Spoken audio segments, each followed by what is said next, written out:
વિદ્યાર્થી મિત્રો નમસ્કાર, જય શ્રી કૃષ્ણ। આજે આપણે ગુજરાતીમાં પાઠ 10 ભારતીય સંસ્કૃતિની સિદ્ધિનો અભ્યાસ કરીશું। પાઠના લેખક વિનોબા ભાવે, જન્મ 11/9/1895, અવસાન એટલે કે મૃત્યુ આપણે કહીએ 15/11/1982ના રોજ વિનોબા ભાવેનું અવસાન થયું હતું। વિનાયક નરહરિ ભાવે એ વિનોબા ભાવેનું એક મૂળ નામ આપણે કહી શકીએ, બરોબર છે। વિનાયક નરહરિ ભાવે વિખ્યાત વિનોબાને નામે રાયગઢ જિલ્લાના ગાગોડે ગામમાં તેમનો જન્મ થયો હતો। રાયગઢ જિલ્લાના ગાગોડે એ ગામનું નામ છે, રાયગઢ છે જિલ્લો છે, ત્યાં તેમનો જન્મ થયો હતો। તેઓ આચાર્યના હુલામણા નામે પ્રસિદ્ધ હતા, એટલે આપણે ઉપનામ એમનું આચાર્ય કહી શકીએ। ગાંધીજીના અનુયાયી અને ભૂદાન ચળવળના એ પ્રણેતા હતા, બરાબર છે। ગાંધીજીના અનુયાયી એટલે કે અનુચર કહી શકીએ, અથવા તો ગાંધીજીના સેવક પણ કહી શકીએ આપણે। અને ભૂદાન ચળવળના જે એક ચળવળ થઈ હતી, ભૂદાન ચળવળ નામની, એના પ્રણેતા એટલે કે એના આગેવાન હતા। તેઓ મૌલિક ચિંતક અને એક પોતે લેખક પણ હતા। તેમને ભગવદ્ ગીતાનો મરાઠી ભાષામાં અનુવાદ કર્યો છે, બરાબર છે। પોતાની માતૃભાષા છે મરાઠી છે, તેમ એ ભગવદ્ ગીતા જે સંસ્કૃતમાં આલેખાયેલી છે એમણે મરાઠીમાં ટ્રાન્સલેશન કરેલું છે, એટલે કે અનુવાદ કરેલો છે। એ ઉપરાંત તેમને ગુજરાતી સાહિત્ય ક્ષેત્રે આપણે કહીએ તો ગીતાના પ્રવચનો જે ભારતના તમામ ભાષાઓમાં છે એ અનુવાદિત થયેલો એક ગ્રંથ છે। ગીતાના પ્રવચનો જે ભારતની તમામ ભાષામાં અનુવાદિત થયેલા છે। એ ઉપરાંત તેમને વિચાર પોથી, સ્થિત પ્રજ્ઞ દર્શન, મધુકર, ક્રાંતિ દર્શન, સ્વરાજ્ય શાસ્ત્ર, ભૂદાન ગંગા ભાગ 1 થી 10 એ તેમના મહત્વના સાહિત્યના ક્ષેત્રે સર્જન કરેલા તેમના પુસ્તકો છે। તેમને આવું સાહિત્ય ક્ષેત્રે સર્જન કરવા બદલ તેમને રેમ મેગેસ એવોર્ડ તથા ભારત રત્નથી જે સન્માનિત કરવામાં આવેલા હતા। કયા બે એવોર્ડ એમને પુરસ્કૃત કરવામાં આવેલા છે? તો કે રેમ મેગ્સેસ એવોર્ડ તથા ભારત રત્ન પુરસ્કાર તેમને મળેલ છે। તો અહીં પ્રસ્તુત પાઠમાં વિનોબા ભાવે ભારતીય સંસ્કૃતિની સિદ્ધિની વાત કરેલી છે કે આપણી સંસ્કૃતિ જે કેવી છે, બધા કરતાં અનોખી છે, અને એના માટે આપણા જે મનમાં જે પ્રકૃતિ અને વિકૃતિના જે વિચારો છે એ રહેલા છે, એ બાબતે ખાસ ચર્ચા કરેલી છે અને વિવિધ ઉદાહરણો દ્વારા અહીં આ પ્રસ્તુત પાઠમાં આપણને સમજાવવામાં આવેલું છે।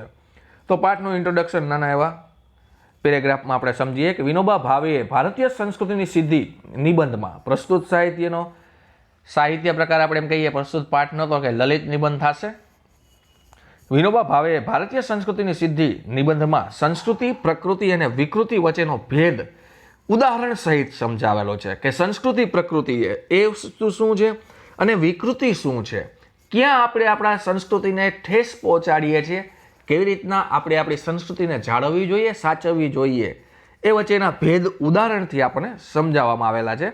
વિકૃતિનો અસ્વીકાર અને પ્રકૃતિ અને સંસ્કૃતિનું રૂપ આપવાની ભલામણ લેખકે અહીં કરેલી છે, બરાબર છે, કે જે આપણામાં રહેલી વિકૃતિ છે, આપણે વિકૃતિનો અસ્વીકાર કરી આપણે સંસ્કૃતિનો સ્વીકાર અને પ્રકૃતિ સાથે સંસ્કૃતિનો સ્વીકાર કરવાની વાત છે અહીં લેખકે આપણને ભલામણ કરેલી છે। ભારતીય સંસ્કૃતિની પ્રયોગશીલતાનો લેખકે અહીં મહિમા કર્યો છે અને ભારત દેશનો વિચાર વૈભવ અદ્ભુત છે એમ કહીને, વૈભવ આપણે વિશાળ છે એમ કહી શકીએ, અદ્ભુત છે એમ કહીને લેખકે ભારતીય સંસ્કૃતિની ખૂબીઓની ખૂબ સચોટ રીતે સમજાવી વિવિધતામાં એકતાની વિશેષતા સ્પષ્ટ કરી છે કે આપણી જે એક મૂળ સંસ્કૃતિ છે કે વસુધૈવ કુટુંબકમ, એટલે કે આપણો ભારત દેશ છે, આપણું આખી દુનિયા કે આખું કુટુંબ એક સમાન છે, એવો ભાવ છે અહીં વ્યક્ત કરવામાં આવેલો છે। તો વિદ્યાર્થી મિત્રો, પાઠની શરૂઆત કરીએ આપણે કે પ્રકૃતિ એટલે સહજ સ્વભાવ। સહજ એટલે આપણે એમ કહી શકીએ નોર્મલ, એટલે પ્રકૃતિ એટલે સહજ સ્વભાવ। પ્રકૃતિ શું છે? તો કે એક સહજ સ્વભાવ છે। સંસ્કૃતિ એટલે તો કે સહજ સ્વભાવથી ઉપર ઉઠવું, બરાબર છે, ઉપરની તરફ જવું એટલે સંસ્કૃતિ। અને વિકૃતિ એટલે કે સહજ સ્વભાવથી નીચે પડવું, કે પ્રકૃતિ અને વિકૃતિ એ બંને એકબીજાના ઓપોઝિટ વર્ડ છે। પ્રકૃતિ વચ્ચે છે નોર્મલ છે અને સહજ છે, બરોબર છે, કે માણસની એક પ્રકૃતિ હોય છે અને એક વિકૃતિ હોય છે, એક સંસ્કૃતિ અને એક વિકૃતિ, હવે સંસ્કૃતિ પ્રકૃતિ કોને કહેવાય ને વિકૃતિ કોને કહેવાય એ બંને વચ્ચેનો ભેદ છે અહીંયા લેખક આપણને સમજાવે છે કે જ્યારે ભૂખ લાગે છે ત્યારે ભૂખ લાગતા માણસ ખાય છે, બરાબર. ભૂખ લાગે છે આપણને ત્યારે આપણે ખાઈએ છીએ. તો આ છે વિદ્યાર્થી મિત્રો આપણી પ્રકૃતિ. પણ આપણને જો ભૂખ જ ન લાગી હોય ને તેમ છતાં આપણે ખાઈએ તો એ આપણી વિકૃતિ છે, બરાબર છે. કે ભૂખ લાગતા માણસ ખાય છે તો તે એની પ્રકૃતિ છે, અને ભૂખ ન લાગવા છતાં પણ માણસ ખાય તો એની એ વિકૃતિ છે. અને ભૂખ લાગવા છતાં પણ આજે એકાદશી છે એટલા વાસ્તે ભગવાન સ્મરણ માટે એ ખાતો નથી તો એ એની સંસ્કૃતિ છે, જે આપણા શાસ્ત્રોમાં લખેલું છે સંસ્કૃતિનું, બરોબર છે. કે સંસ્કૃતિ શું છે તો કે આપણે 11ના દિવસે કે ફરાળ કે ઉપવાસ જે કંઈ વસ્તુ કરવાની થતી હોય છે તો એમાં ફરાળ અને ઉપવાસ માટે આપણે જે એ ભોજન જમતા નથી તો એ આપણી સંસ્કૃતિ સમાન છે, બરાબર છે. પ્રકૃતિ વિકૃતિ અને સંસ્કૃતિમાં શું ભેદો રહેલા છે એ પ્રસ્તુત ઉદાહરણ દ્વારા આપણને અહીં સમજાવવામાં આવેલું છે. આમ ઉપવાસ કરવો એ આપણી સંસ્કૃતિ છે. આપણે મહેનત કરીને ખાઈએ છીએ તો આ આપણી પ્રકૃતિ છે. આપણે જાતે મહેનત કરવાનું ટાળીશું અને બીજાની મહેનત લૂંટીને જો ભોગવતા રહીશું તો એ આપણી વિકૃતિ છે, બરાબર છે. કે આપણે આપણા સ્વાર્થ માટે જો મહેનત કરીને આપણે જમીશું તો એ આપણી પ્રકૃતિ છે. પણ બીજાના જ પૈસે મોજ કરીને કે એનું લૂંટ મેળવીને આપણે જો ભોજન જમીશું તો એ આપણી વિકૃતિ કહેવાય છે, બરાબર. ભલે ને આ પ્રકારની વિકૃતિ પ્રાચીન કાળથી આજ સુધી દેખાતી હોય તેમ છતાં કદાપી સંસ્કૃતિ હોઈ શકે નહીં. તમે આપણે આપણી પ્રકૃતિને પણ સંસ્કૃતિ છે કહી શકતા નથી. શું કામ? કારણ કે આપણે આપણા સ્વાર્થ માટે ભોજન મેળવવા માટે આપણે મહેનત કરીએ છીએ તો એ પ્રકૃતિ થઈ. અને બીજાને મહેનતે જો આપણે ભોજન કરીએ તો એ વિકૃતિ છે. પણ આપણી એ સંસ્કૃતિ એટલે કે આપણી એ પ્રકૃતિ અનુસરીને સંસ્કૃતિ નથી કહી શકતા. શું કામ? કારણ કે આપણે એ સ્વાર્થ માટે આપણે એ મહેનત કરીને ભોજન મેળવ્યું છે તો એ પ્રકૃતિ થાય છે. પણ સંસ્કૃતિ કોને કહેવાય? કે આપણે મેળવેલા ભોજનમાંથી અમુક હિસ્સો જો આપણે આપણી મહેનત કરેલો બીજાને અર્પણ કરીએ તો આ સંસ્કૃતિમાં આનો સમાવેશ કરી શકીએ છીએ, બરાબર છે. જો તમને પાઠમાં આપેલું જ છે કે મોટાભાગના માણસોમાં આ વસ્તુ શું દેખાતી નથી, જે પ્રકૃતિમાં સંસ્કૃતિનો સમાવેશ એ કરી શકતા નથી. તેમ છતાં કદાપી સંસ્કૃતિ હોઈ શકે નહીં. પરંતુ આપણા શ્રમથી પેદા થયેલી ચીજ બીજાને આપ્યા વિના ભોગવવી નહીં, આપણે એને વહેંચીને ભોગવવી તો એ માણસની સંસ્કૃતિ છે, બરાબર છે. કે આપણે શ્રમથી મહેનતથી અન્ન મેળવીએ છીએ, બરાબર છે, એને વહેંચીને ખાવાની વાત કરેલી છે તો એ આપણા સંસ્કૃતિનો એક હિસ્સો બને છે. આમ આપણી એ સંસ્કૃતિની સિદ્ધિ છે અહીં લેખકે આપણને આ પાઠમાં વર્ણવી છે. માણસમાં અને પશુમાં ફરક છે, અંતર છે. આ અંતરને વધારવું એ પશુપણામાંથી નીકળતા જઈને માણસપણા તરફ આગળ વધતા જવું એ સંસ્કૃતિ વર્ધન કહે છે, બરાબર છે. શું કહેવા માંગે છે કે માણસમાં અને પશુમાં ફરક છે. એ તો આપણે પણ જાણીએ છીએ કે માણસને એક મગજ આપેલું છે, જ્યારે પશુઓમાં એ મગજ હોય છે. આપણને એ વાચા આપેલી છે, જ્યારે પશુઓને એ વાચા આપેલી હોતી નથી. માણસ અને પશુમાં ઘણો બધો ફેર છે. જ્યારે માણસ છે એ પોતાની બુદ્ધિમત્તાનો યોગ્ય રીતે ઉપયોગ કરી શકતો હોય છે, જ્યારે પશુ એ કરી શકતો નથી. એટલે આપણે જ કહેતા હોય છે ભાઈ ઢોર જેવો થામાં માણસ થાય એમ, બરાબર છે. એટલે એ બંને વચ્ચેનું અંતર છે એ અંતર ક્યાં વધારવું જોઈએ નહીં. હકીકતે તો આપણે એ પશુપણામાંથી નીકળીને એક માણસપણું આપણામાં માણસાઈનો એ વિકાસ કરવાની વાત છે એ કરવામાં આવે છે કે માણસપણા તરફ આપણે આગળ વધવું જવું જોઈએ. તેને જ સંસ્કૃતિ વર્ધન કહે છે, બરાબર. તેને સંસ્કૃતિ વર્ધન એટલે કે વધારવું, બરાબર. આપણે સંસ્કૃતિ વધારવાની વાત અહીં કરેલી છે. માણસ સુખ અને આનંદ શોધે છે. હકીકતે સાચી વાત છે. દરેક મનુષ્યને સુખ અને આનંદ તો જોતો જ હોય છે, એ ખરું છે. પરંતુ કયો આનંદ વિકૃત છે, વિકૃત એટલે કે આપણા માટે એ ખરાબ છે, બરાબર છે. અને કયો એ પ્રાકૃત છે તો કયો સંસ્કૃત છે એ પણ ખ્યાલ આપણે રાખવો જોઈએ.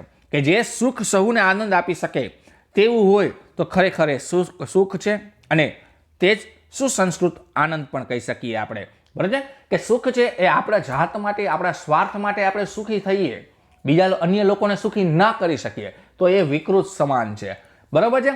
એ પ્રાકૃત જો તમારે બનાવવું હોય તો તમને જે સુખ અને આનંદ મળે છે એમાં બીજા લોકોને પણ ભાગીદાર બનાવો તો જ એ તમે પ્રાકૃત અને એ સંસ્કૃત તમે કહી શકો ને સંસ્કૃતિ કહી શકો. કે એ સુસંસ્કૃત આનંદ આપણે કહી શકીએ. જે આનંદ આપણને સંસ્કૃતિ તરફ લઈ જાય છે એ સાચો આનંદ છે. એટલે કે આપણા સુખમાં બીજાને પણ ભાગીદાર એને પણ સુખી કરવા જોઈએ અને એને ભાગીદારી બનાવવા જોઈએ. પછીનો પેરેગ્રાફ વિદ્યાર્થી મિત્રો, સંસ્કૃતિ ક્યારેય ખરાબ નથી હોતી. બરોબર છે, સંસ્કૃતિ ક્યારેય ખરાબ નથી હોતી, પણ સંસ્કૃતિ અને એ વિકૃતિ જ ખરાબ હોય છે. સંસ્કૃતિ ક્યારેય ખરાબ નથી હોતી, વિકૃતિ જ ખરાબ હોય છે. પ્રકૃતિને આપણે જો પ્રકૃતિને આપણે ખરાબ ન કહી શકીએ, ન તો સારી. બરોબર છે, પ્રકૃતિ જે છે એ આપણે આપણા માટે કરીએ છીએ અને અન્ય માટે જે કરીએ તો પ્રકૃતિ સારી છે, અને આપણે આપણા સ્વાર્થ માટે કરીએ તો પ્રકૃતિ એ આપણે એને સારી કે ખરાબ ના કહી શકીએ, પણ વિકૃતિ તો ખરાબ જ છે એ આપણે કહી શકીએ. બરાબર છે, તે જેવી છે તેવી છે. બરાબર છે, તે જેવી છે તેવી છે, અર્થાત આપણે એમ કહી શકીએ કાગડો કાળો છે તો આપણે એને ખરાબ ન કહી શકીએ, કારણ કે એ એની પ્રકૃતિ છે. કાગડો કોઈ દી સફેદ ન હોય, એ કાગડો છે એ કાળો જ હોય, તો એની પ્રકૃતિ છે. જ્યારે હંસ છે એ સફેદ જ હોય, તો આપણે એને સારો પણ ન કહી શકીએ ને. બરોબર છે, કે એ કારણ કે એ એની પ્રકૃતિ છે. બગલો સફેદ છે તો એની પ્રકૃતિ છે, પણ એટલા માટે આપણે એને સારો પણ ન કહી શકીએ, કેમ કે એ એની પ્રકૃતિ છે. પ્રકૃતિથી ઉઠીને જો આપણે આગળ વધીએ તો જ એ સંસ્કૃતિ છે. બરોબર છે, ઘણીવાર આપણે વિકૃત પણ સંસ્કૃત માની લેવાની ભૂલ કરી બેસીએ છીએ. ઘણીવાર આપણે જે વિકૃતિને જ ખરેખર સંસ્કૃતિ માની લેવાની ભૂલ કરી શકતા હોય છે. અર્થાત આપણે એમ કહીએ બગલો સફેદ છે એટલે એને શું ગુણ પણ સફેદ છે, અર્થાત એના ગુણ પણ શું સારા હોય છે?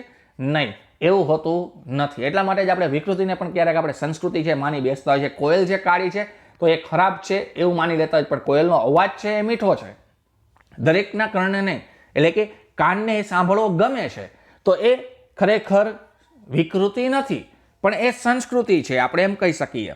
બરોબર છે, કે આપણે ક્યારેક એ વિકૃતિને પણ સંસ્કૃતિ માની લેવાની ભૂલ કરી બેસતા હોય છે. એટલે જ માટે આ બાબતે આપણે ખરેખર સાવધાન રહેવાની જરૂર છે. આજે પશ્ચિમના લોકો વિજ્ઞાનમાં ઘણા આગળ વધ્યા છે, એમની પાસેથી આપણે ઘણું બધું લેવા જેવું છે. વિજ્ઞાન ટેકનોલોજીની વાત કરે છે કે વિજ્ઞાન ટેકનોલોજીના ક્ષેત્રે out of country western culture જે કહીએ છીએ, વેસ્ટર્ન કન્ટ્રી, બરોબર છે, પશ્ચિમ લોકો છે એ ઘણા આગળ વધી ગયા છે. એની આપણી પાસે આપણે એની પાસેથી ઘણું શીખવા જેવું પણ છે, પરંતુ એમનામાં ઘણો વિકૃતિનો અંશ પડ્યો છે. તેમને સંસ્કૃતિ માની લેવાની ભૂલ આપણે ન કરીએ તો સારું કહેવાય. લેખક અહીંયા આપણે કહે છે કે આપણે વેસ્ટર્ન કલ્ચરને અનુલક્ષી છે. બરોબર છે, કે આપણી જે સંસ્કૃતિ છે કે આપણો પહેરવેશ છે એ જભો અને ધોતી છે, પણ આપણે અત્યારે શું કરીએ છીએ, જીન્સને ટી શર્ટનો ઉપયોગ કરીએ છીએ. તો એ વેસ્ટર્ન કલ્ચર, આપણે આપણી સંસ્કૃતિને દબાવીને બીજાની સંસ્કૃતિ અપનાવવાનો પ્રયત્ન કરીએ છીએ, તો એ આપણી સંસ્કૃતિને હાનિ પહોંચે છે. આપણે આપણી સંસ્કૃતિને કમસે કમ ચલો એની આપણે જો વધારી ન શકતા હોય આપણી સંસ્કૃતિને, કમસે કમ એની જાળવણી તો કરી શકીએ ને. એને મિટાવવાનો પ્રયત્ન આપણે ક્યારે કરવો જોઈએ નહીં. એટલા માટે એના વિકૃતિના અંશને આપણે ક્યારે સ્વીકારવાના થતા નથી. તેમની વિકૃતિ કાંઈ આપણને અપનાવવાની નથી, એની વિકૃતિને આપણે અપનાવવાની નથી. તે સિવાય દુનિયાભરમાં જેટલી સંસ્કૃતિ છે એ આપણે અપનાવી લેવાની છે. બરાબર, બીજાની સંસ્કૃતિ એટલે કે એની બીજી પ્રકૃતિ છે જે ખરેખર પોઝિટિવ થિંકિંગમાં આપણે કહીએ, જે પોઝિટિવ હિસ્સો છે એને જ આપણે હંમેશા માટે સ્વીકારવો જોઈએ. એટલે બીજા દેશની સંસ્કૃતિ સ્વીકારો, પણ એને વિકૃતને આપણા અપનાવવાના નથી. એની સાથે ધ્યાન એ પણ રાખીએ કે દુનિયાભરની સંસ્કૃતિ લઈએ, પણ આપણે ત્યાંની પણ ભલે ઓકે, આપણે સાથે સાથે એ વાત પણ ધ્યાન રાખવાની છે કે દુનિયાભરની સંસ્કૃતિ આપણે લઈએ અને આપણે ત્યાંની પણ ભલે હોય એ સંસ્કૃતિ, પણ વિકૃતિ આપણને ન ખપે. બરાબર છે, કે સંસ્કૃતિ તમે બીજા દેશની લ્યો, આપણા દેશની લ્યો એ ઓકે, પણ વિકૃત આપણને ખપે નહીં. એટલે કે વિકૃતિ છે આપણને એ ક્યારેય ખપતી નથી, એ આપણા માટે યોગ્ય નથી. આપણે ત્યાં પ્રાચીન કાળથી કોઈને એક જ ચીજ ચાલી આવતી હોય છે, પણ જો તે આપણે વિકૃતિ હોય તો એનો સ્વીકાર હરગીઝ ન કરવો જોઈએ. હરગીઝ એટલે કે કદાપી. બરોબર છે, કે આપણે પ્રાચીન કાળથી કોઈ એકને એક વસ્તુ ચાલી આવતી હોય પણ ખરેખર એ વિકૃતિ હોય તો એ આપણે સંસ્કૃત છે, આપણા સંસ્કૃતિ છે, આપણે વર્ષોથી એ જ વસ્તુ કરતા આવ્યા છીએ, તો આપણે એનો સ્વીકાર કરી લેવો જોઈએ. એ યોગ્ય નથી. પણ ખરેખર એ વિકૃતિ છે તો એનો આપણે હરગીઝ એટલે કે કદાપી ક્યારેય એનો સ્વીકાર કરવો જોઈએ નહીં. આપણી જે સંસ્કૃતિ છે એનો જ આપણે સ્વીકાર કરવો જોઈએ. વિકૃતિ બીજાની હોય કે આપણી સદંતર વજ્ય છે. બરાબર છે, કે વિકૃતિ છે કે ખરાબ લક્ષણો છે જે આપણી સંસ્કૃતિમાં સમાવેશ નથી થતા, એ આપણી હોય કે બીજાની હોય, એ હંમેશને માટે વર્જ્ય એટલે કે ત્યજવાને યોગ્ય છે, એનો ત્યાગ કરવો જોઈએ. હર હંમેશને માટે પ્રકૃતિને હર હંમેશ સંસ્કૃતિનું રૂપ આપતા રહેવું જોઈએ. બરાબર છે, કઈ રીતે કે છે પ્રકૃતિને હર હંમેશનું રૂપ આપવું જોઈએ? તો કે પ્રકૃતિ, આપણે જે ભૂખ લાગે છે બરાબર છે, આપણે આપણા માટે મહેનત કરીએ છીએ, પણ આપણે કરેલી મહેનતને બીજાને પણ વેચીને ખાવું, તો એ પ્રકૃતિનું સંસ્કૃતિમાં રૂપાંતરિત થયું બરાબર છે. એ માટે કહે છે કે પ્રકૃતિને હંમેશા માટે સંસ્કૃતિનું રૂપ છે આપવું જોઈએ.